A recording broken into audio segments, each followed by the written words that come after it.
This program is a presentation of UCTV for educational and non-commercial use only. The same religion that's capable of hideous acts of destruction can also be capable of moments of healing, of restoration, and of hope. But educate a girl, and you educate her entire family. There is a sun within every person. When that anger sets in, write it. Write the letters, but don't send them. You never want to leave concrete proof of insanity.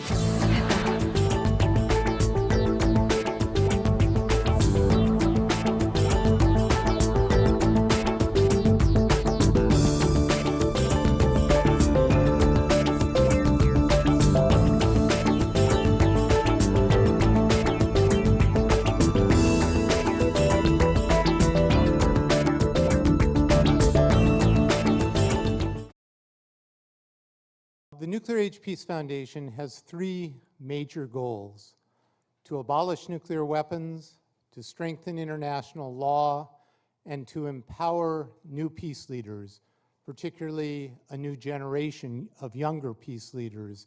So we're very happy to be at the college. I'm happy to see so many young people with us tonight. We hope you'll be inspired. We'll hope you will want to be more involved with the work and efforts of the Nuclear Age Peace Foundation, and we encourage you to contact us, and you can do that through wagingpeace.org on the web. Our lecturer this evening is Max Kampelman, a former United States ambassador and a leader in disarmament efforts. He's going to be introduced to you by Lou Cannon in just a moment. And I just want to say three really quick things about Ambassador Campelman. First of all, he's been a key figure in Washington for 6 decades. Secondly, he's recently worked with George Shultz, William Perry, Sam Nunn, and Henry Kissinger on a project and various projects to go to zero nuclear weapons. And in that sense, Max Kampelman is working in a parallel track with the Nuclear Age Peace Foundation. That's where we want to go, to zero. And third, he's been named by the Library of Congress as a living legend. And I think we don't often have a living legend in our midst, so I think that's a very nice designation and describes well a very decent and charming man. Now let me introduce to you Lou Cannon, who will introduce Max Kampelman. Mr. Cannon is a distinguished journalist. He worked for 26 years with the Washington Post. He's received many awards for his journalistic efforts. Of the 8 books that he's written, 5 focus on Ronald Reagan, so he is considered one of the foremost biographers and experts on the life and presidency of Ronald Reagan. It's a great pleasure to introduce to you Lou Cannon. It's a real pleasure and honor to introduce Max Kampelman, who has made enduring contributions to this shared goal here of abolishing nuclear weapons. You're here tonight to hear Ambassador Kampelman, not Lou Cannon. So I'll try in this introduction to follow the advice of a great president who Max and I both admired, Franklin Delano Roosevelt, who once advised a speaker, be brief, be clear, be seated. Max is a patriot, a gentleman, and a scholar. And when we first knew each other more than 40 years ago, he was the principal supporter of Hubert Humphrey, the happy warrior who never quite made it to the White House, but contributed mightily to our country as a U.S. Senator in many other ways as well. Max is from Minnesota, and in the early 1970s, I was working for the Ritter Bureau in Washington, D.C. 2 of the Ritter papers are in St. Paul and Duluth. The bureau chief, Walter Ritter, was a friend of Max, and I went to work that year for the Washington Post with Walter's blessing, and I was supposed to cover the Nixon presidency. But Senator Humphrey was then making a final bid for the White House, and he was old hat compared to George McGovern, and Humphrey's supporters complained to my editors that they weren't getting any coverage. Now, Max was very persuasive with the editors. Later, my editor told me about the meeting, and he asked how I'd like to cover Humphrey full time. I welcomed the assignment. Oh, I'm not sure Hubert Humphrey and Max did, but I covered his candidacy into the end, and I want to thank you for that, Max. Fast forward to 1985. Ronald Reagan is president. Now, I never expected to see Max Kampelman in a Republican administration, but he'd been asked to come aboard in the spirit of partisanship. It's sometimes forgotten, but President Reagan was a visionary on nuclear weapons. A nuclear war can never be won and must never be fought, he said repeatedly, most movingly, before the Japanese Diet. Reagan believed, as I've written many times, that the United States and the Soviet Union were likely to blunder into war if the policy of mutual assured destruction persisted. Now, there were those in the Reagan administration who didn't share the president's views. And in 1985, when Mikhail Gorbachev had just become leader of the Soviet Union, Max Kampelman was representing the United States in the nuclear and space talks in Geneva. The talks were hampered by infighting between the State Department and the Pentagon. When a State Department negotiator complained about what he called the obstructionist in the Pentagon, Max told him, as recounted by Strobe Talbot in his book, The Master of the Game, look, learn to live with them, Max said. If you leave guys like that off the delegation, they'll knife you when you come up with something. Let them participate. Let them join in the process of interpreting our instructions to negotiate. This story, there are many like them in Strobe's book, demonstrates an important quality of Max Kampelman, who is simultaneously a realist and an idealist, and he's interested not in posturing but in getting results. He knows this means working across the partisan aisle at home and working abroad with people whose values we may not share. In 1985, Max was called home from the Geneva negotiations by President Reagan so he could work out a deal on the MX missile with his fellow Democrat, the House Speaker Tip O'Neill. That's Max's story, and I'll let him tell it. But it was an example of the spirit of a greater goal and party that then prevailed in the top echelons of the U.S. government. That spirit animated the negotiations between Reagan and Gorbachev and produced the first treaties of the nuclear age that reduced nuclear arsenals instead of just making them, stabilizing them at ever higher levels. Max Kampelman was an important part of that process. Fast forward another 2 decades to 2006, and Max, never shy about his opinions, is writing an op-ed column for the New York Times that concludes with an appeal to President George W. Bush to go before the United Nations General Assembly and call for a resolution embracing the objective of eliminating all weapons of mass destruction. This column resonates today, for it led to this ongoing effort that David referred to by former Secretaries of State and Defense to support a move to halt nuclear proliferation with the avowed goal of eliminating all nuclear arms. When I was with George Shultz at Stanford last fall, somebody said to him that this was a bipartisan effort, and Secretary Shultz said, no, it's a nonpartisan effort, and it's necessary. I probably should have devoted this introduction more to Max's awards, which are so numerous they would have consumed my allotted time, but let me mention only 2, and they're mentioned in the program. He received the Presidential Medal of Freedom from President Clinton and the Presidential Citizens Medal from President Reagan. And no doubt someday he'll receive an award from President Obama, who has taken up the torch of eliminating nuclear weapons. Obama has been criticized, as Reagan was before him, of having a utopian goal, but it's also a necessary goal. And the notion that we can be destroyed in nuclear war, as Steve Crandell told you, it's not a metaphor. The Bulletin of the Atomic Science keeps what is known as the Doomsday Clock, which was 2 minutes from the midnight of nuclear war in the early 1950s and 17 minutes from midnight after what Reagan and Gorbachev wrought. It is now 6 minutes to midnight. My friends, Max Kampelman has worked for decades to set this clock back in ways both great and small, and he's still working toward that end, and he has many stories to tell. Let's give a rousing welcome to Max Kampelman. It's clear, obviously, that we're dealing with an extremely sensitive subject and an extremely difficult subject. But I think it's important for us, as we look at the difficulties involved, not to ignore the potentials that are involved.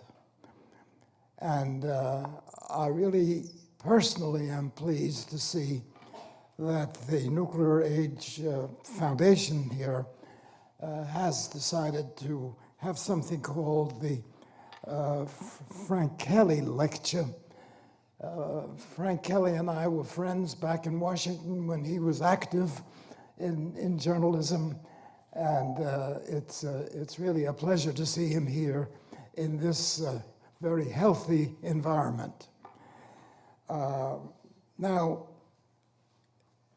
I did prepare a talk here because I think it's important that we pay attention to details as well as to the broad spirit. And I do want to commend the Nuclear Age Peace Foundation for giving me the opportunity to join you and others in this objective. It'll take time, and it'll take patience,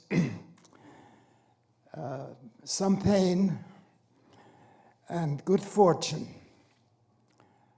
for our welfare as a people and as parts of a civilized society to deal with the threats that today exist in the direction of human survival.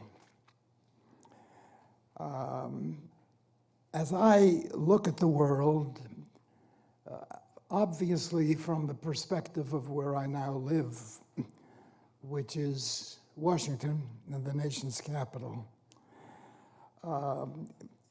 it's disturbing to note the growth of nuclear weapons and nuclear technology throughout the world. And you can always say it's too bad that Thomas Edison developed electricity, and you can say it's too bad that the human race developed nuclear energy, but these are realities now. We don't and cannot undo that which was done. And these realities produce problems.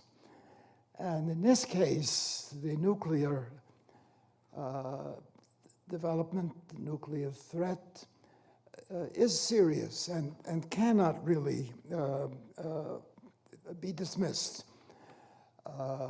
As I see this, and I've worked in this for quite some time, and I'm convinced really that our survival as human beings, let alone survival even of our country, I believe these are the associate problems that we cannot ignore as we discuss nuclear arms.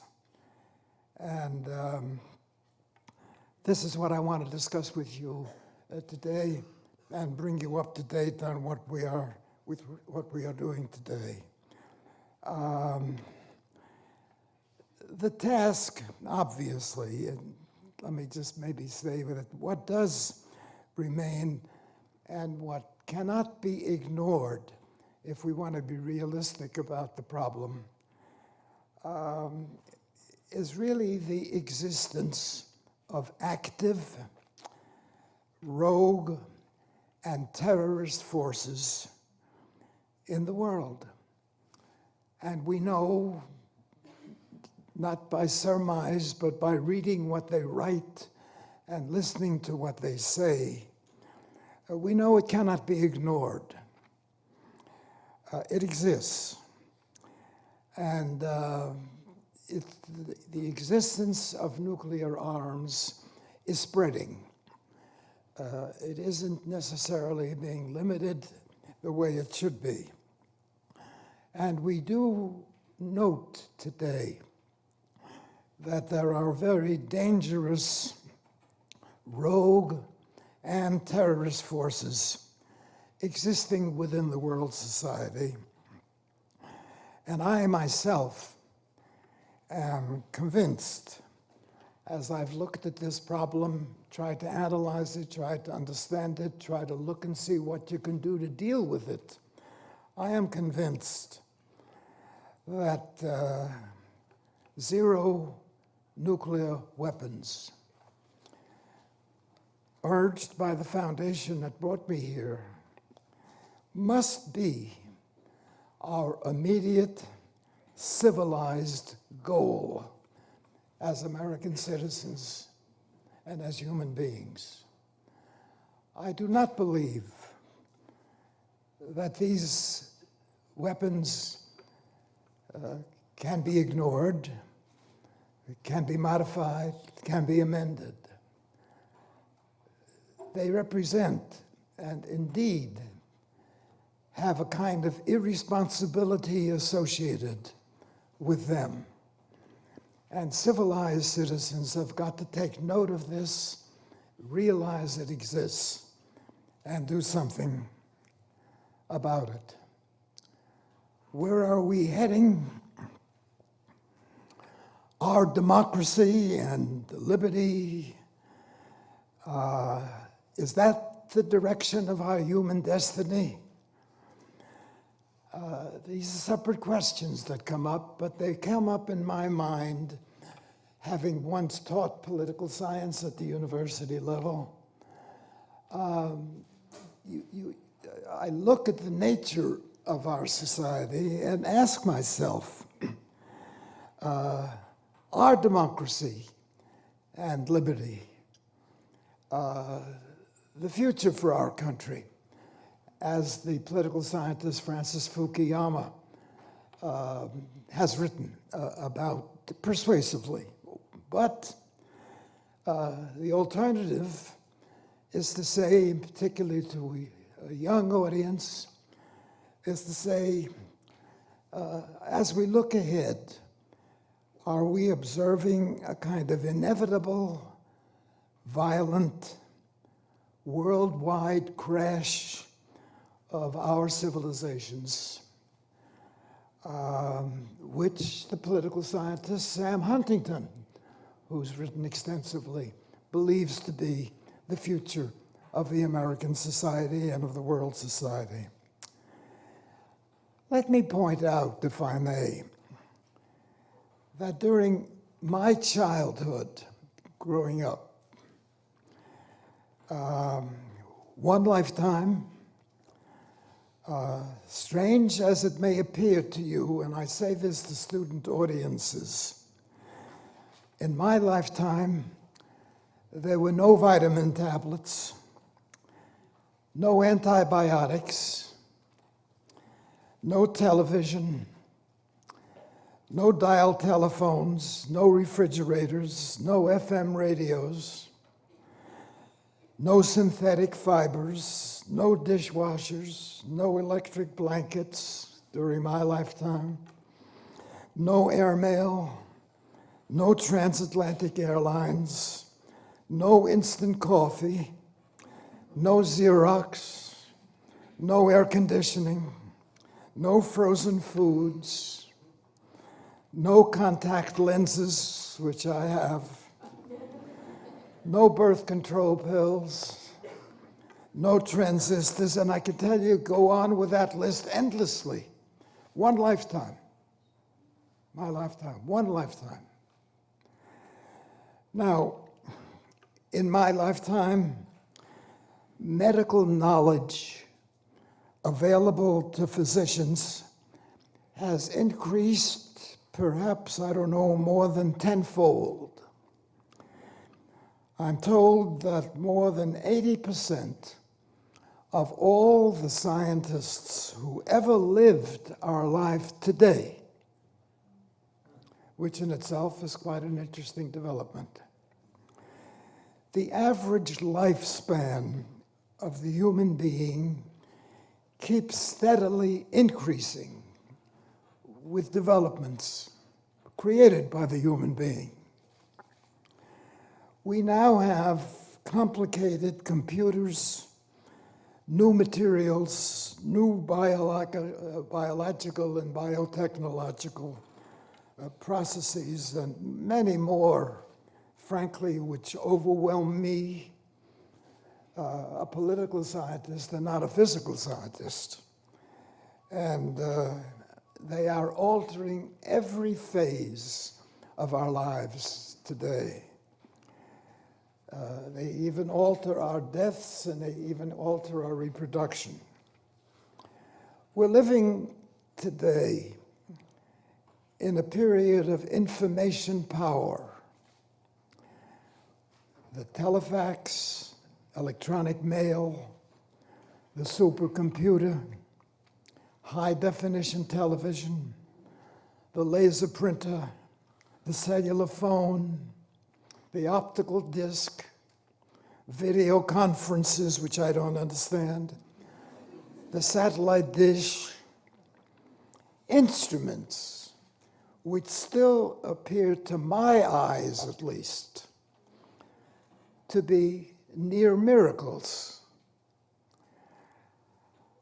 No generation since the beginning of the human race has experienced or absorbed as much change so rapidly.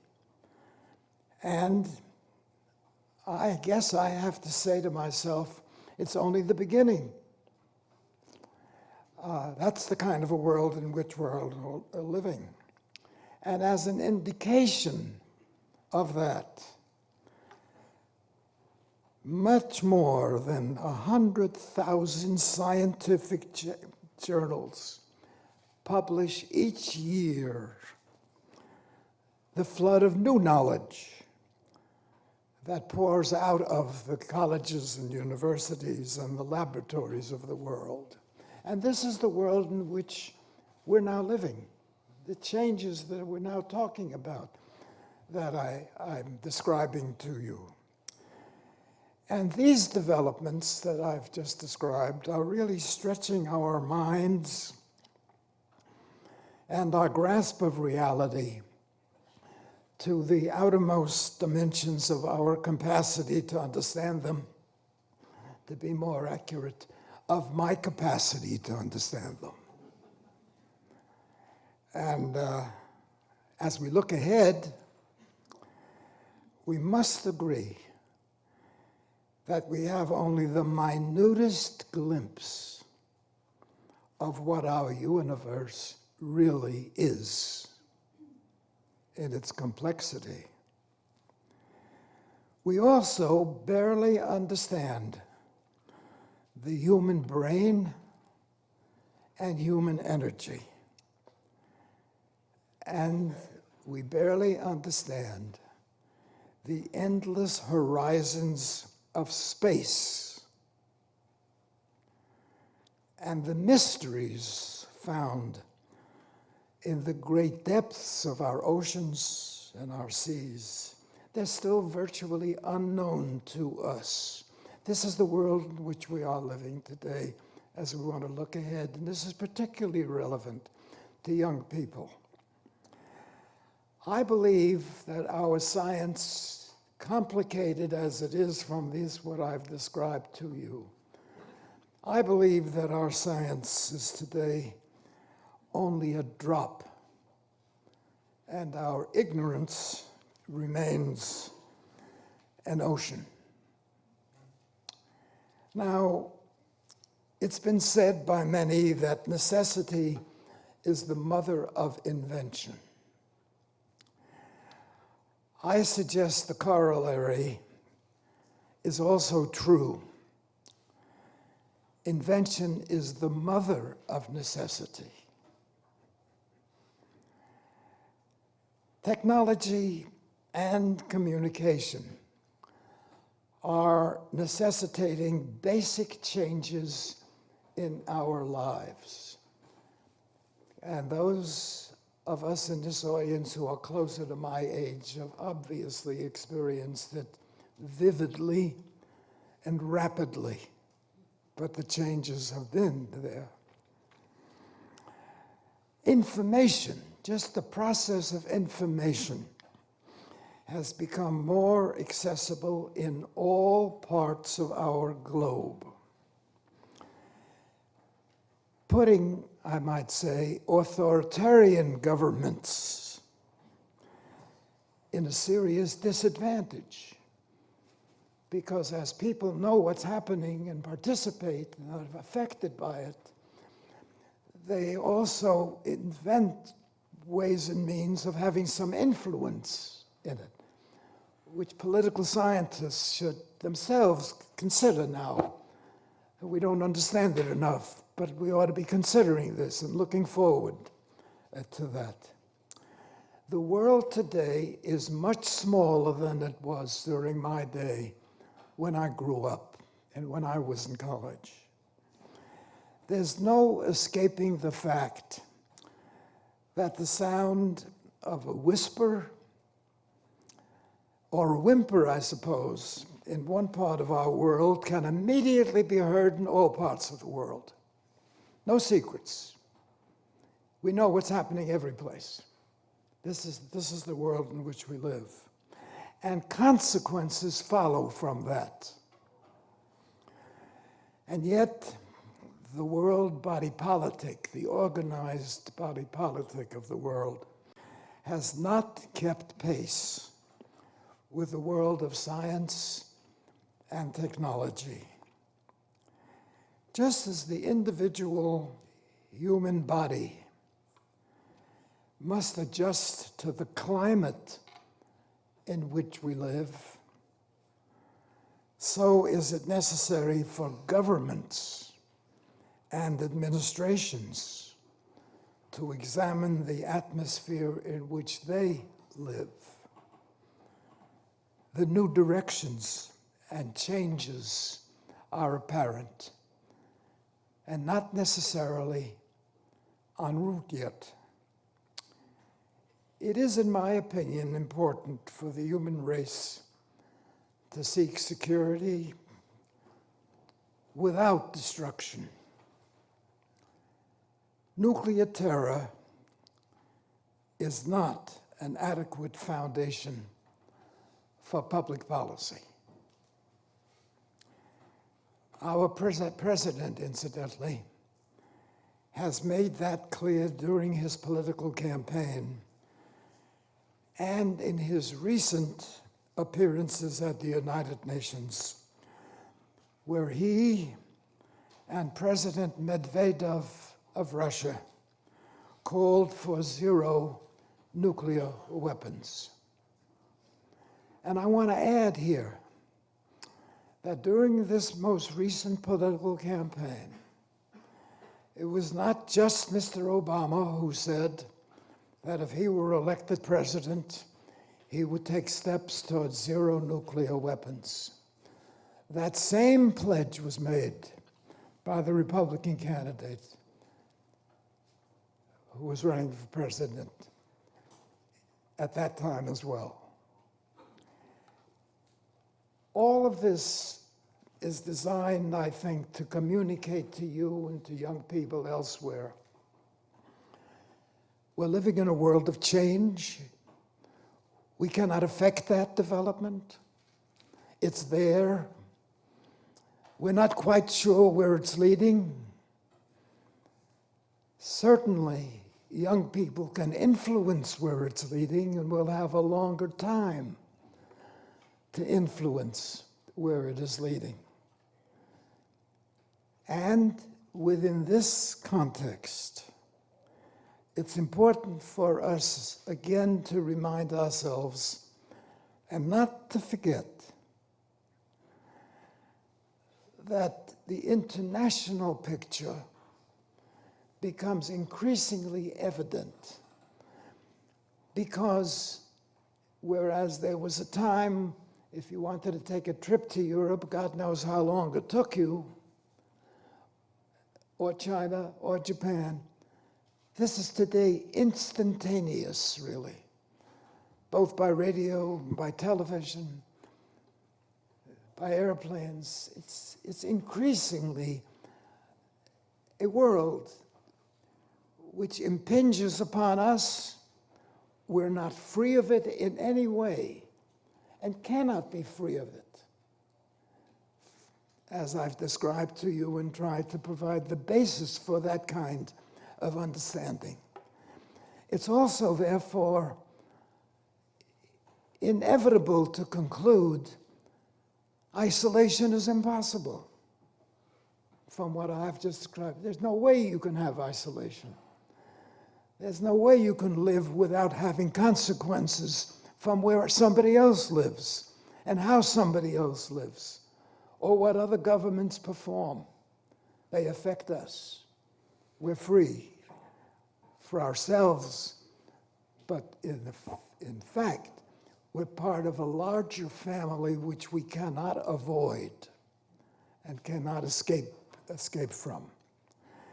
It's increasingly evident that the developing relationship between the United States and Russia, and I concentrate on that now, because these are the two countries which have the largest number of nuclear weapons, and for a time were the only ones, but now fully understand that no longer are they the only ones. This thing has spread, but we do know that the two largest are the United States and Russia. And President Reagan understood that. My introduction referred to the fact that I'd been involved with him in these negotiations. As a practical matter, that is correct.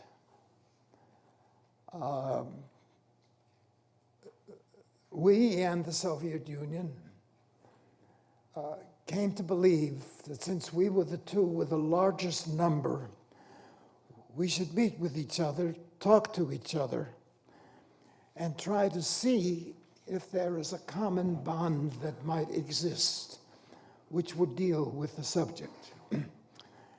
Now, I want to drop a footnote here to say that this process began, this realization began, and it was a realization which fortunately was accepted by our president when he was there, President Reagan, who understood, came to Washington, came to see, came to understand, had people explain to him, became a reality.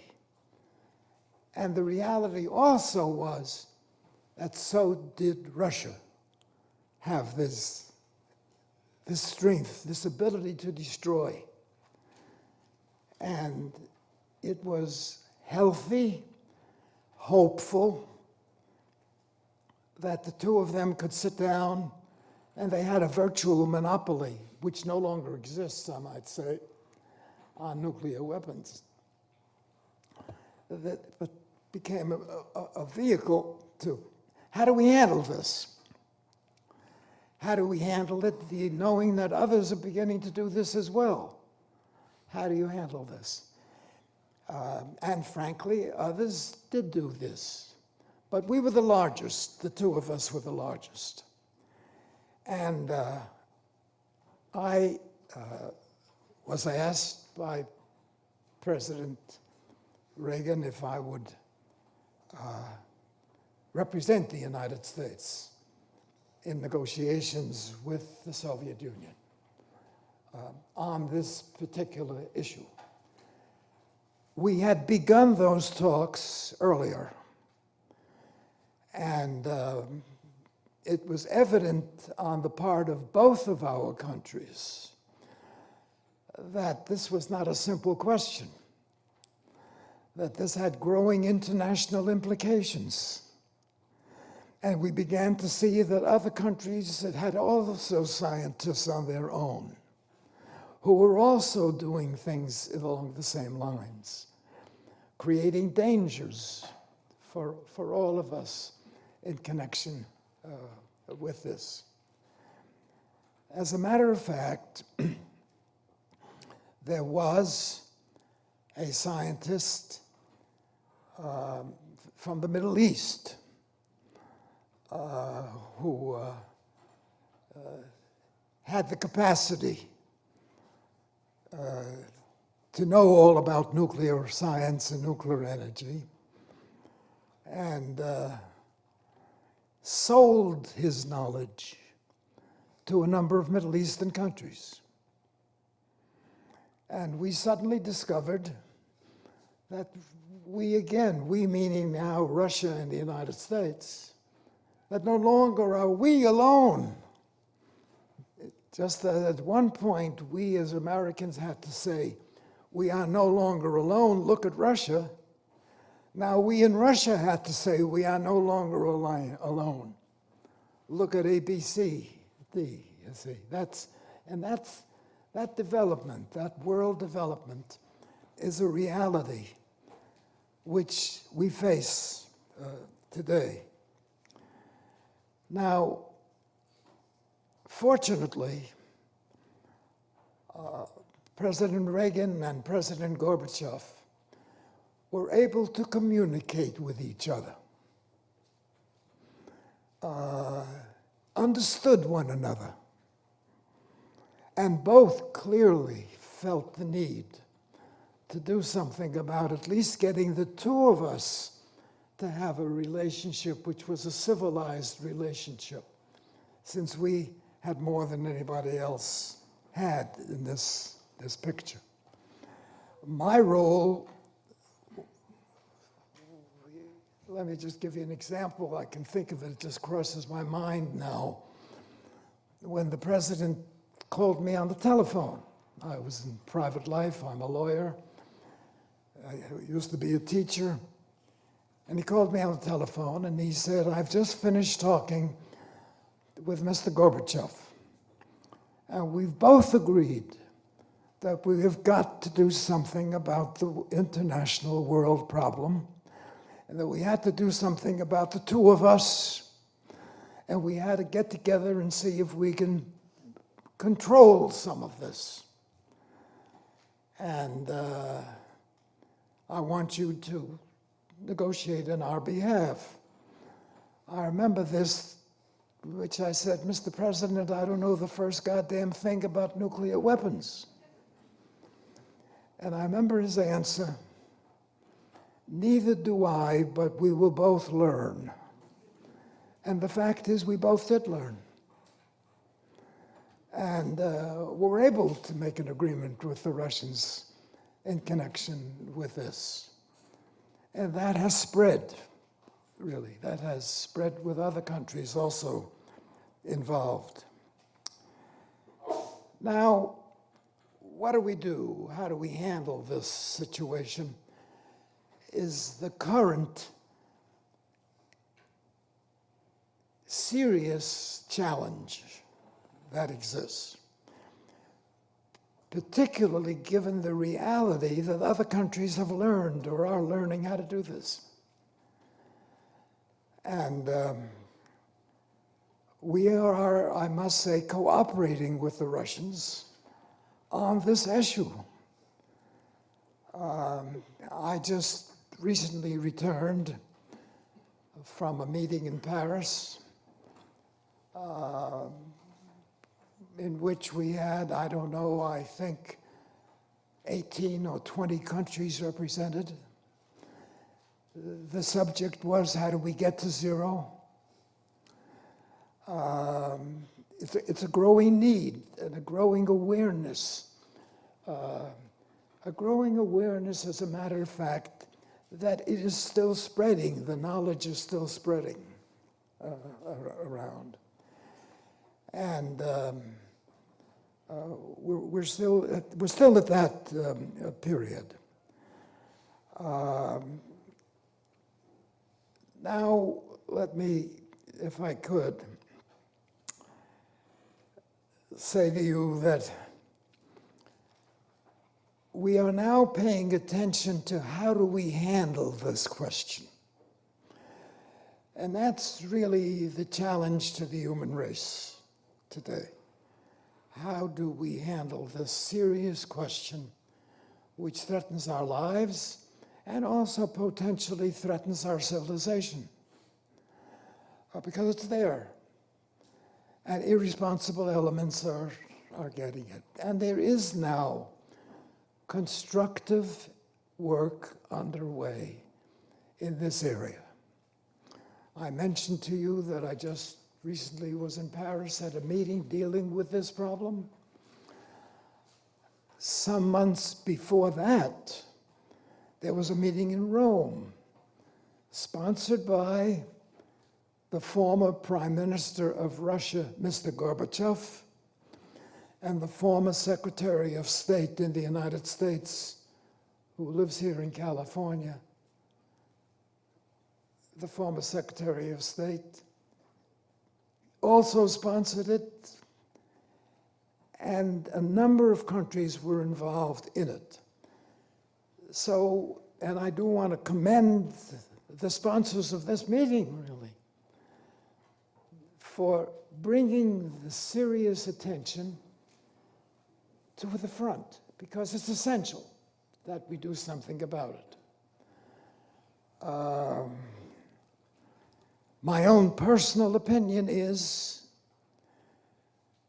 that this can only be dealt with constructively by a world and not by one country. And the only institution that I know that exists is the United Nations as a world. And there is skepticism in our country about the United Nations. There is skepticism, in my view, all over the world about the United Nations. But there are many of us, and certainly the activity here in California that you're engaged in here, is a symbol of the need to somehow awaken the civilized world that we have a problem.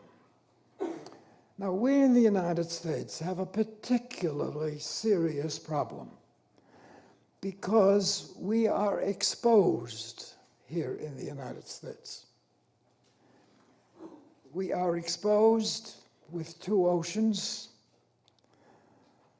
We are exposed having loose boundaries to the north and to the south, Mexico, Canada. Hundreds of ships come in to the Atlantic Ocean and through the Pacific Ocean.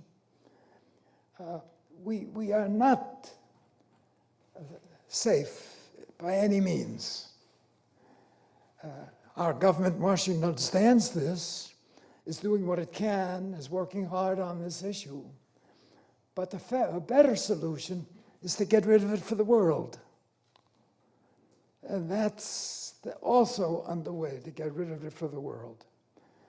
And this is where the leadership of the United States and Russia and others plays a very important role, and where your organization here, right here in this city, plays a very important role in getting consciousness and getting the people to alert to themselves to this, in getting people to understand. I salute Lou Cannon, I salute Frank Kelly, both of whom have associated themselves with this objective of zero. And it should not be a political issue, it should be a human issue. And it is for that reason, frankly, that I really take time to come here, to come elsewhere, to meet with others, and to try to make the world understand that we are at a very critical time now and have a responsibility to do something about it. I believe that there's nothing more urgent, confronting really the people of all nations and cultures than the banning of all nuclear weapons under an international set of agreements. And I myself have seen no better area for activity. The only area of activity that I see is that area in the United Nations that exists. And it's interesting for me to note that when the United Nations was created and the decision was made to have the United Nations in New York, there was a big debate at the time because there were many nations that didn't feel it ought to be in the United States. But there it was. And as we look at the speech by President Harry Truman, when he opened the opening session of the United Nations, he called for the abolition of nuclear weapons of mass destruction. And it's now that I begin to sense a growing feeling of we got to address this problem and do something about it. And so I was very pleased at the invitation to come here, to meet with you, to continue a kind of public information as to what we're doing and why we need to do something about it, rather than go on just with our lives without it. Because I believe that until the zero goal is reached, we're going to have problems, we're going to have headaches, we're going to have damage, we're going to have a reality that we won't like. And I note this here, particularly in this campus, because of the fact that it's the young people who will really have the challenge of establishing the solution. It's easy for me to spend my time describing the problem. It's for the younger generation to take the time and the trouble, and it's universities and colleges of learning to take the time and the trouble to solve the problem and move the civilization forward. Thank you very much.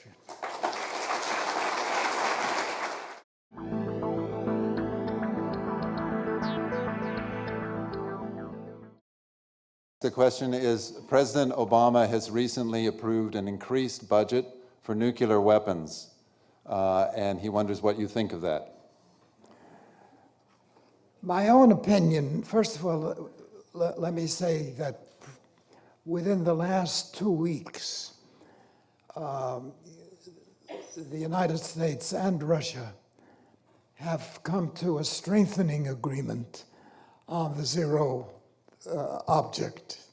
So that is there. What we did is we renegotiated a treaty which reduced the number.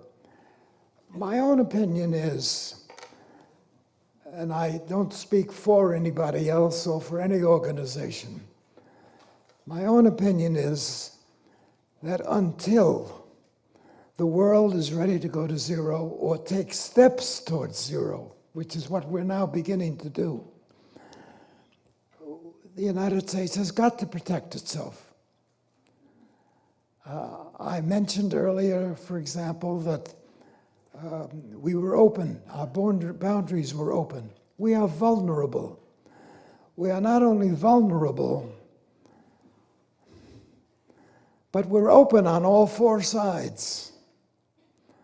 And it's one reason why I want us to do something about the world's possession. So I guess I would answer your question by saying that if I were a member of Congress, until such time as we can get rid of these weapons, I would support maintaining them for ourselves. That's my view. How would you advise a young person to grab this issue and do something about it? Let me first say that if I lived in this city, I would get a hold of that organization here and join them. And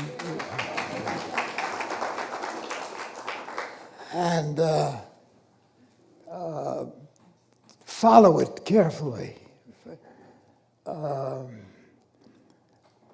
We're finding now chapters being created on college campuses dealing with zero.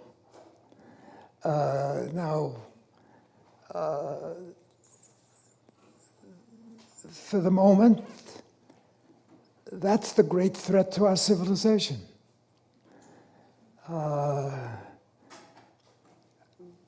You know, I mentioned before that we've had meetings now in different parts. Rome, I myself have been recently in Rome and Paris. I've been 3 times at the United Nations. In all these places, there are people working towards zero. And I guess I would find a group in my neighborhood or in my city, in my community, on my campus, that would be saying, let's all go to zero. You see, that's the activity. It isn't complicated. It's difficult to achieve,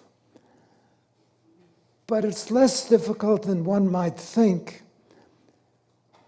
because the adults of the world appreciate the danger also. It isn't just the young people who appreciate the danger. And today in the Congress, I don't have the slightest doubt in my mind that if somebody introduced the resolution for the world to go to zero and for the United States to be a part of it, I think it would be enacted. The real concern that I find in the United States about the zero is a concern that only the United States will do it and not other countries, which is why we have to do this internationally. How would you respond to the argument that the existence of nuclear weapons is actually the biggest peace bringer that mankind has ever had, and that getting rid of them would actually increase the number of wars led, because the big threat and the fear of the destruction that they cause would simply not exist anymore? The question is, how would you respond to the idea that nuclear weapons have spread peace, that getting rid of them would cause more damage and more death, excuse me, I'm paraphrasing, that they're an agent for peace and order?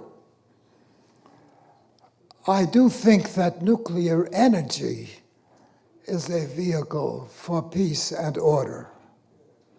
I do not believe that nuclear weapons, with their massive potential for killing, can be given any kind of blessing about peace and order.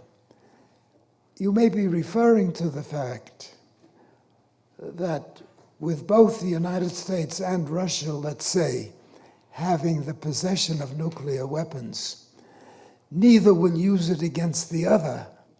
And isn't that something that we ought to consider? I want you to know that as far as many in the United States and Russia are concerned, that's why they'd like to be the only ones having it. But you and I know that if the United States and Russia has it, the Japanese have every right to say, why not us? And that's the why not us, which is now spreading. and which has to be met. We're not just dealing, and up until quite recently, the balance between the United States and Russia seemed to be adequate, and there wasn't the agitation, there wasn't the concern that exists today, as we've learned that the knowledge to destroy has spread.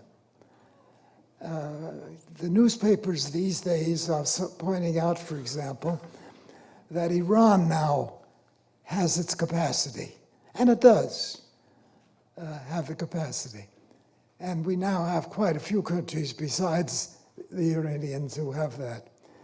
So I guess if there had been continued ignorance, it would have been a safety. But now that it's a knowledge that has spread, that, for example, the Iranians say, if you have it, why can't we have it? And that's really the motivation which is moving so many of us to say, let's get rid of the goddamn thing, you see. But you have to be sure you're getting rid of it. And there are ways now underway of how do you make sure. I mean, that is being considered, that is being talked about, that is being studied underway. But the first thing you got to do is decide that you want it to go, that it ought to go, it ought to disappear.